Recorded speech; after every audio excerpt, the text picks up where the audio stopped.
తెలుగువారి అతిపెద్ద పండుగ సంక్రాంతి. ఆ రోజున ధనధాన్యాలతో తెలుగు లోగిళ్లు కలకలలాడిపోతాయి. రంగురంగుల రంగవల్లికలు, గగనాంతరంలో గాలిపటాలు, పిండి వంటలు, కోడిపందాలు, ఇలా చాలా వేడుకలు చేసుకుంటారు. అలాంటి వాటిలో ఒకటి బొమ్మల కొలువు. సంక్రాంతి వేడుకల్లో బొమ్మల కొలువు జరుపుకోవడం వెనుక గొప్ప అంతర్యమే ఉంది.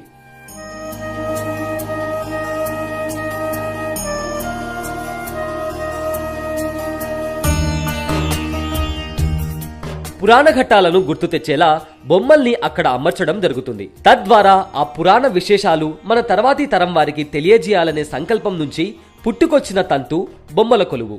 సంతాన భాగ్యం కోసం, పాడి పంటల కోసం, సుఖమైన కుటుంబ జీవనం కోసం సంక్రాంతిలో బొమ్మల కొలువు పెడతారు. బొమ్మల కొలువు అంటే ఇంట్లో ఉన్న బొమ్మలన్నిటినీ అలంకరించడం మాత్రమే కాదు, వాటిని ఒకే చోట పేర్చేందుకు ఓ పద్ధతి కూడా ఉంటుంది.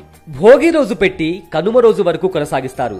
సాధారణంగా బొమ్మలను 3, 5, 9 వరుసలో పేరుస్తారు. మొదటి మెట్టు మీద చిన్న చిన్న ఇళ్ల బొమ్మలు, గుడులు, గోపురాలు, పొలాలు, చెట్లు, పూల తీగలు, ప్రకృతితో నిండిన బొమ్మలు పేర్చాలి.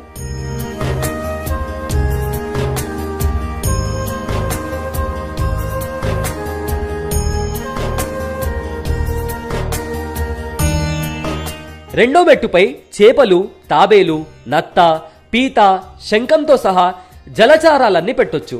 3, 4 మెట్లపై క్రిమి కీటకాలు, భ్రమరాలకు సంబంధించిన బొమ్మలు, 5వ మెట్టుపై జంతువులు, పక్షులకు సంబంధించిన బొమ్మలు పేర్చాలి.